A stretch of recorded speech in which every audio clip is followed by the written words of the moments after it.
Parappana ಅಗ್ರಹಾರದಲ್ಲಿ Ranya Rao boy friend ಕಿರಿಕ್ ಸಹ ಕೈದಿಗಳು ಮತ್ತು ಜೈಲಾಧಿಕಾರಿಗಳಿಗೆ ತಲೆನೋವಾಗಿದ್ದಾನೆ ತರುಣ್. ಕುಂತ್ರು ನಿಂತ್ರು ಮಲಗಿದ್ರು ಎಲ್ಲದಕ್ಕೂ ಕೂಡ ಈತ ತಕರಾರು ತೆಗಿತಾ ಇದ್ದು ಕಾದಾಡ್ತಾ ಇದ್ದಾನೆ. ತರುಣ್ ಕಾಟಕ್ಕೆ ಪರಪ್ಪನ ಅಗ್ರಹಾರದ ಜೈಲಾಧಿಕಾರಿಗಳೇ ಬೇಸತ್ತು ಹೋಗಿದ್ದಾರೆ. ರನ್ಯಾ ಬಾಯ್ ಫ್ರೆಂಡ್ ತರುಣ್ನನ್ನ ಬೇರೆ ಜೈಲಿಗೆ ಶಿಫ್ಟ್ ಮಾಡೋದಕ್ಕೆ ಈಗ ಪ್ಲಾನ್ ಮಾಡ್ಕೊಳ್ತಾ ಇದ್ದಾರೆ. ಏಷ್ಯಾನೆಟ್ ಸುವರ್ಣ ನ್ಯೂಸ್ನಲ್ಲಿ ತರುಣ್ ರಂಪಾಟದ ಎಕ್ಸ್ಕ್ಲೂಸಿವ್.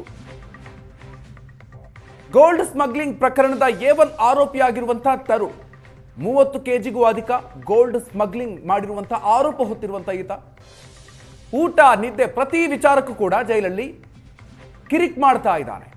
ಈ ಒಂದು ಕಾರಣದಿಂದಾಗಿ ಈಗ ಜೈಲಾಧಿಕಾರಿಗಳಿಗೂ ಕೂಡ ತಲೆನೋವಾಗಿದ್ದಾನೆ. ಸಹ ಕೈದಿಗಳು ಮತ್ತು ಜೈಲಾಧಿಕಾರಿಗಳಿಗೆ ತಲೆನೋವಾಗಿದ್ದಾನೆ ತರುಣ್. ಕುಂತ್ರು ನಿಂತ್ರು ಮಲಗಿದ್ರು ಎಲ್ಲದಕ್ಕೂ ಕೂಡ ಈತ ತಕರಾರು ತೆಗಿತಾ ಇದ್ದು ಕಾದಾಡ್ತಾ ಇದ್ದಾನೆ. ತರುಣ್ ಕಾಟಕ್ಕೆ ಪರಪ್ಪನ ಅಗ್ರಹಾರದ ಜೈಲಾಧಿಕಾರಿಗಳೇ ಬೇಸತ್ತು ಹೋಗಿದ್ದಾರೆ. ರನ್ಯಾ ಬಾಯ್ ಫ್ರೆಂಡ್ ತರುಣ್ನನ್ನ ಬೇರೆ ಜೈಲಿಗೆ ಶಿಫ್ಟ್ ಮಾಡೋದಕ್ಕೆ ಈಗ ಪ್ಲಾನ್ ಮಾಡ್ಕೊಳ್ತಾ ಇದ್ದಾರೆ. ಏಷ್ಯಾನೆಟ್ ಸುವರ್ಣ ನ್ಯೂಸ್ನಲ್ಲಿ ತರುಣ್ ರಂಪಾಟದ ಎಕ್ಸ್ಕ್ಲೂಸಿವ್.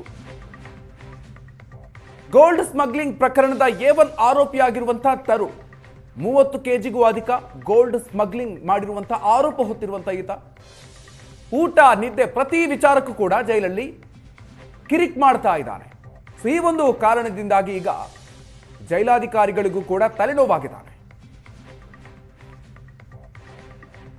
ಸಹ ಕೈದಿಗಳು ಮತ್ತು ಜೈಲಾಧಿಕಾರಿಗಳಿಗೆ ತಲೆನೋವಾಗಿದ್ದಾನೆ ತರುಣ್. ಕುಂತ್ರು ನಿಂತ್ರು ಮಲಗಿದ್ರು ಎಲ್ಲದಕ್ಕೂ ಕೂಡ ಈತ ತಕರಾರು ತೆಗಿತಾ ಇದ್ದು ಕಾದಾಡ್ತಾ ಇದ್ದಾನೆ. ತರುಣ್ ಕಾಟಕ್ಕೆ ಪರಪ್ಪನ ಅಗ್ರಹಾರದ ಜೈಲಾಧಿಕಾರಿಗಳೇ ಬೇಸತ್ತು ಹೋಗಿದ್ದಾರೆ. ರನ್ಯಾ ಬಾಯ್ ಫ್ರೆಂಡ್ ತರುಣ್ನನ್ನ ಬೇರೆ ಜೈಲಿಗೆ ಶಿಫ್ಟ್ ಮಾಡೋದಕ್ಕೆ ಈಗ ಪ್ಲಾನ್ ಮಾಡ್ಕೊಳ್ತಾ ಇದ್ದಾರೆ. ಏಷ್ಯಾನೆಟ್ ಸುವರ್ಣ ನ್ಯೂಸ್ನಲ್ಲಿ ತರುಣ್ ರಂಪಾಟದ ಎಕ್ಸ್ಕ್ಲೂಸಿವ್. ಗೋಲ್ಡ್ ಸ್ಮಗ್ಲಿಂಗ್ ಪ್ರಕರಣದ A1 ಆರೋಪಿಯಾಗಿರುವಂತಹ ತರುಣ್ 30 ಕೆಜಿಗೂ ಅಧಿಕ ಗೋಲ್ಡ್ ಸ್ಮಗ್ಲಿಂಗ್ ಮಾಡಿರುವಂತಹ ಆರೋಪ ಹೊತ್ತಿರುವಂತಹ ಈತ ಊಟ ನಿದ್ದೆ ಪ್ರತಿ ವಿಚಾರಕ್ಕೂ ಕೂಡ ಜೈಲಲ್ಲಿ ಕಿರಿಕ್ ಮಾಡ್ತಾ ಇದ್ದಾನೆ. ಈ ಒಂದು ಕಾರಣದಿಂದಾಗಿ ಈಗ ಜೈಲಾಧಿಕಾರಿಗಳಿಗೂ ಕೂಡ ತಲೆನೋವಾಗಿದ್ದಾನೆ.